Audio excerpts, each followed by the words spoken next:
Welcome back, guys. My name is Chris Patrick, and today we're going to talk about our multi-video build series that we've got going on how to build a Mudboss. Today is video number 5, and we are going to talk about installing our electronics and getting ourselves ready to get to the track. So let's get a little bit closer and go ahead and get straight to building. Okay, guys, got you closer to the workbench, and today, like I said, we're going to talk about installing electronics and how I go about it and motor gearing, basic stuff, basically. Let's start with the motor and the gearing, and we're going to start with gears first. You can ask all you want on Facebook or anything else, and you're going to ask for, well, what gear do you run? Unfortunately, the gearing is probably one of those things where I can tell you what I run, and I'll tell you that I run an 86 spur and a 24 pinion, but that doesn't mean it works for you. There's a lot of variables that you need to know to figure out what works for you in your track, in your car, in your driving style. So there's a lot of moving parts to try to figure out what works for you, your motor, and your driving style on the track. So I'm going to use some examples. So let's say hypothetically, and this is what we're going to install, is a 25 pinion and an 86 spur. So you need to do some math, or you can do a Google search and try to translate how you want to do that. But the easy way that I can tell you is pull up a calculator, and you're going to do 86, and you're going to divide that into whatever pinion, because 86 is your spur and 25 is your pinions. That's 3.44. And then you need to times that by your transmission, which a Traxxas Slash is 2.72, and that gives you a total rollout. That's called a rollout. Your total rollout is 9.36. So when you say, well, what gear am I running? What's your rollout? It's 9.36. Well, if you don't know what data to translate that and know what to look for, then the number doesn't mean anything. And that's what I'm trying to explain to you. So you need to know your driving surface when it comes to the total length. For example, it's called a race line. So let's say my race line is 120 feet. Hypothetically, let's just use some numbers. You've got 40-foot straightaways on both sides. Actually, let's make it longer. Let's do 50-foot. 50-foot straightaways on the front stretch, 50-foot straightaways on the back stretch, and then two corners, let's say hypothetically that each corner is 35 feet. So if you do 35, that's 70 plus the front and backs, that's 100. That would be a 170-foot rollout. So if my gearing that I tell you what I run is for a 100-foot rollout, and you're on a 170-foot rollout, the gearing is not going to work. You're going to run out of gear. Or if I'm on a 300-foot rollout, and I tell you my gear, and you're on a 150-foot rollout, you're going to be way over geared. So always, when you're asking questions about trying to understand gearing, what works for you, I understand it's technical, but your driving surface, driving style, rollout, your race line, all of those things comes down to what you're doing for the gearing for your particular Mudboss. So I hope that made sense to you guys. If it doesn't, comment down below, let me know. I'll be more than glad to explain it via text message, or I'll even contact you through Facebook if I have to, and PM you. I'll be more than glad to help. So let's go ahead and start mounting some electronics. So I'm going to start with the rear end first. So we're going to take our 550 Titan 12-turn motor, and it's only going to have 2 locations for you to install screws, and those will mount through your plastic. So make sure you pick a long enough screw that goes through your plastic but doesn't go real deep into your can, because the last thing you want to do is bottom out your screws into your motor and do damage. And always make sure you use a washer on the plastic because if not, you will end up warping the plastic, and then things don't want to play very well, and then you're going to have issues with this transmission housing not lasting, or your motor won't stay where it's supposed to. That's another problem. They like to move on you. So start by placing one in, getting it started, but you don't have to fully tighten that one down yet. Go with your second screw. I believe these are 12 millimeter, 3 by 12 millimeter. I'm using rounded head screws. It doesn't really matter. And then I'll pick it up so I can see where that second hole is.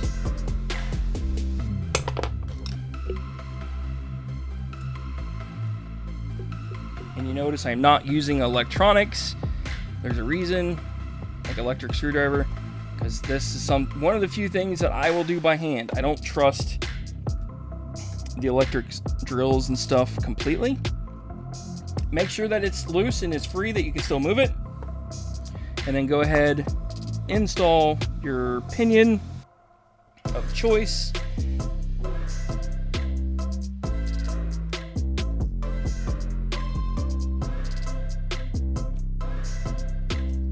Now with the pinions, obviously this is an easy change. There's a couple ways you can go about doing this. I've actually put that in a little too deep. Some people will do the paper trick. I personally don't.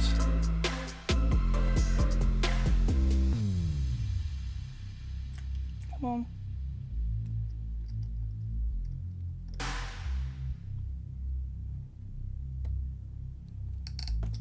So what I'll do, set it up, push it close. I don't want to say bury it into the spur, but get it close. Get the top one kind of snug, and then back the motor slightly away from the motor, and you're going to see a little gap between the spur and the pinion itself. And then tighten down the bottom. Usually when you tighten it, this will typically get a little tighter. In this case, it moved on me, so I'm going to go ahead and back that back out a little bit more. Tighten that down. And check both top and bottom. Those look good. And then check. And you can see I've got just a little bit of play. And that's what you're looking for. And you can hear it. So that play is what keeps you from destroying your plastic spur gears. So now that you've got your motor set, let's go ahead and I'm going to readjust the camera, get you guys just a little bit closer, and we're going to talk about the electronics and what we've got special in this particular package, which is a Mudboss kit, and we'll be right back, guys. So, RcCincinnati, or RCC, on eBay, they sell a complete kit for the high center of gravity chassis, and they sell one for the low center of gravity chassis, individual parts, for a lot of custom pieces for the Mudboss builds. So, let's go ahead and open this, and we're going to talk about it real quick. So, the key, and the reason why I like these, is it makes everything so much easier to work on. Things are just so much, I don't say tidier, they just look cleaner, but it also has an advantage of giving you weight on the left side.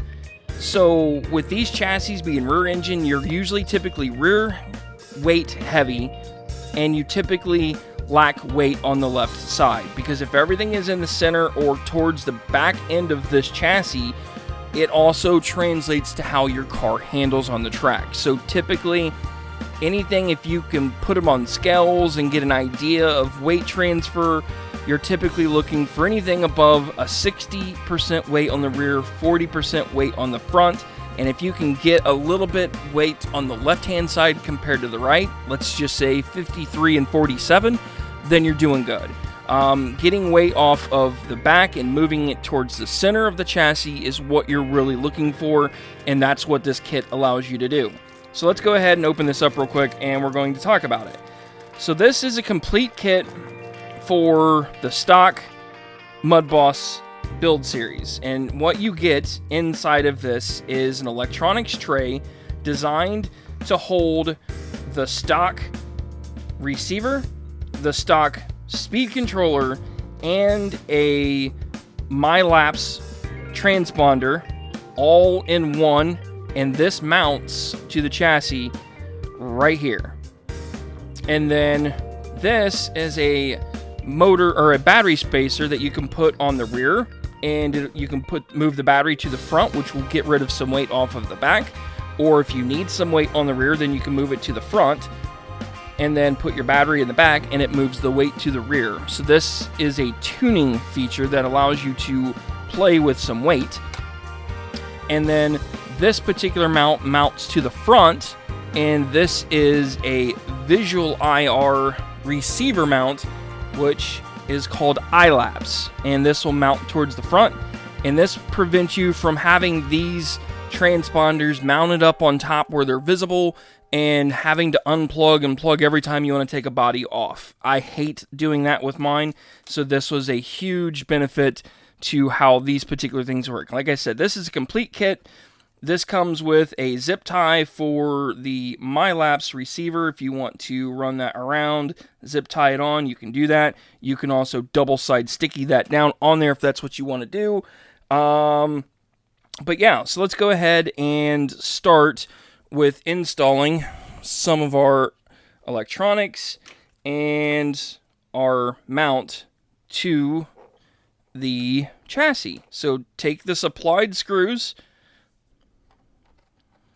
It's a $20 kit, by the way, which I think is a really good price for what you're getting. Screw these in.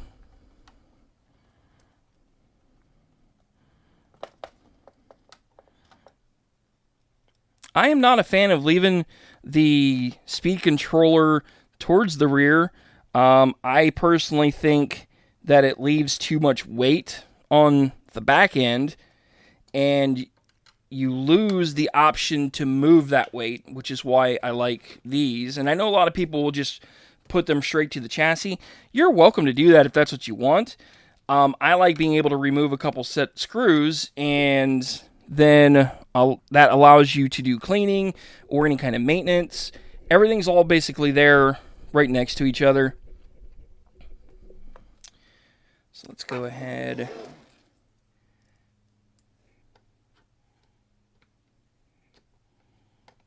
I had to move the car so I could see what I was doing.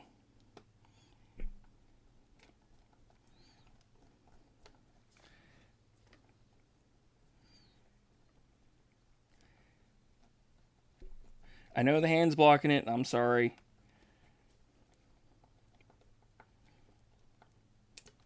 That's that one. That's that piece. That one. That one. So there we go. So now those pieces are all mounted, and I am using the visual IR system with this particular setup. That's why I'm running the front plate. And because it's visual, you have to mount these so that they face upwards. And I'm trying to find my scissors. Apparently I don't have any handy. Don't do this at home, guys. Box cutters.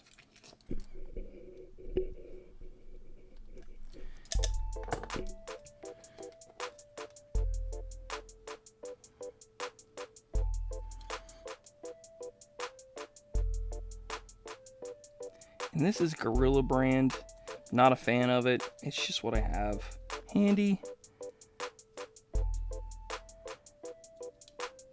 It don't work bad. It's just not a fan of it. And that's going to mount just like so. And this is engineered so that when you have your body on, it's still exposed at a certain angle. So when you drive underneath the timing system, it still allows you to, for the visual IR, to read the transmitter, or transponder, I should say, that is on the track. This is actually kind of reverse of how a traditional timing system works. And then we need a piece of double-sided sticky tape for the receiver.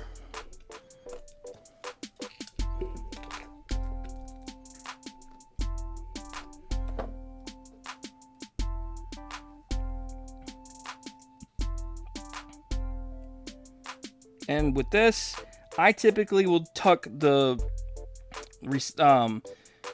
antenna underneath that chassis tray, because some people, it's preference. There we go, just like so. And then I will take that,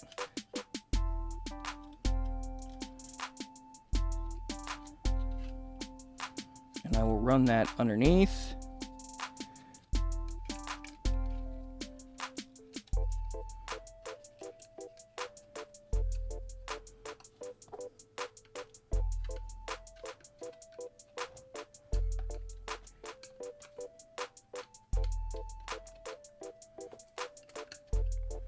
Just like so.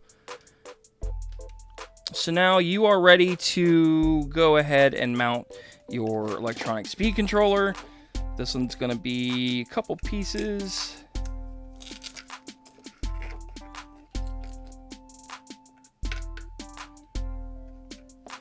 Actually, let's just go with one longer piece.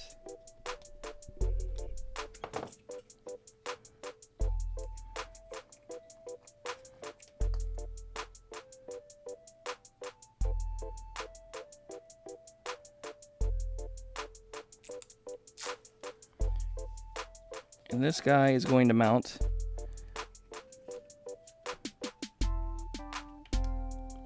just like so. So there you guys go. Got everything mounted. Let's go ahead and we're going to slap our battery in. So take your battery of choice, and the current configuration, I'm just going to go ahead and put this facing forward for the time being, so the spacer is going to be in the rear, and then your battery brace will go in next.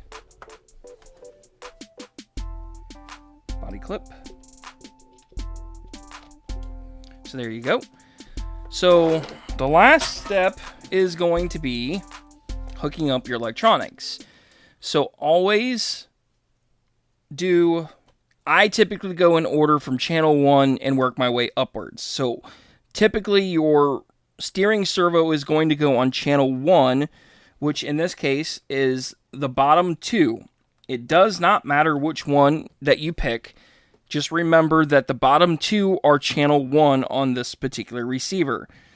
If you are using a Traxxas style steering servo, it is going to have the Traxxas style plug, which has the little lip or blade that sticks out to the left, and that is going to allow you to mount your steering servo to your receiver.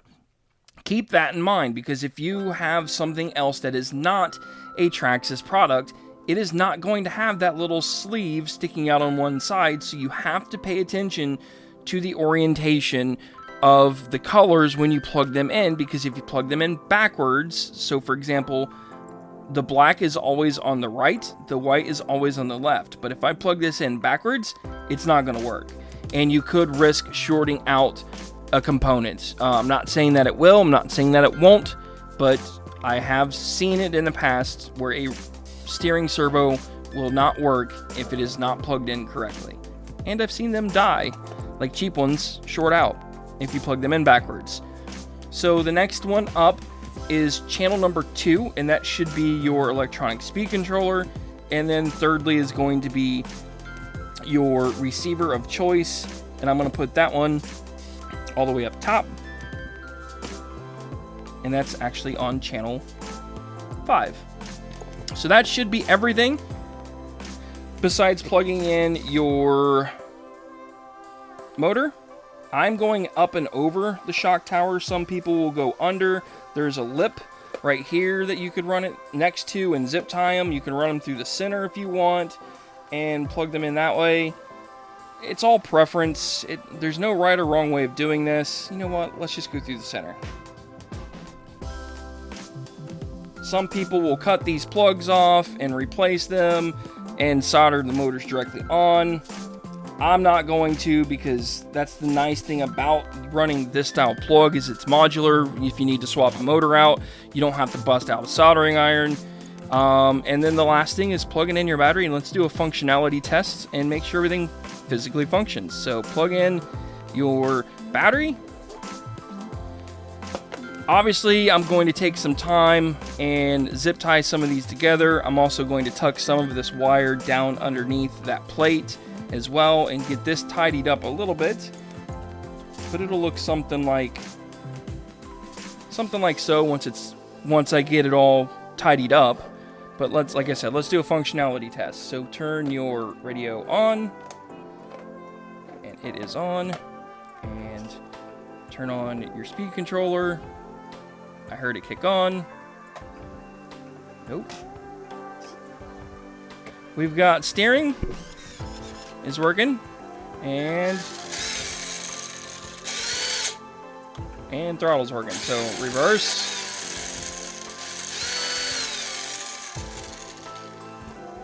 And I need to set my endpoints and stuff because that's why that's not green. So always check your throttle positions with your settings on here, and I will show you how to reset your throttle for this. So I'll be right back, guys. Okay, so now we are going to go ahead and we are going to program our stops and everything for the speed controller. So the instructions are going to tell you to plug in a charged battery, turn on your transmitter without hitting any kind of throttle or anything. So turn your radio on, and then press and hold the easy set button. Blink once, full throttle, twice, full reverse, and now you have recalibrated your radio to your speed controller. And let's go ahead, we're going to turn this off and verify it. Back on.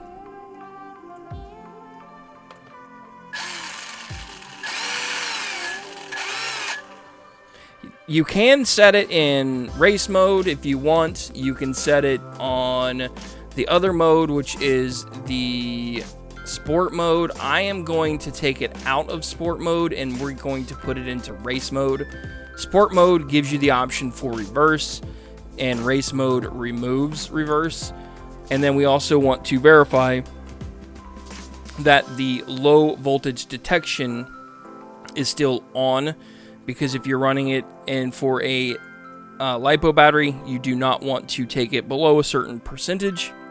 Voltage wise, that will be catastrophic and you will cause massive problems. So please make sure that your speed controller is in fact in low voltage mode. So it's going to first tell you to turn your transmitter on, and then press and release the easy set button to turn your speed controller on. The LED is solid red. Then the low voltage detection is disabled, which that's why you see mine is currently red, and that is not safe for LiPo batteries. So I want to turn mine back on. So make sure the LED on the system is on and red. Press and hold the easy button for 10 seconds, and the LED will turn off and then light green.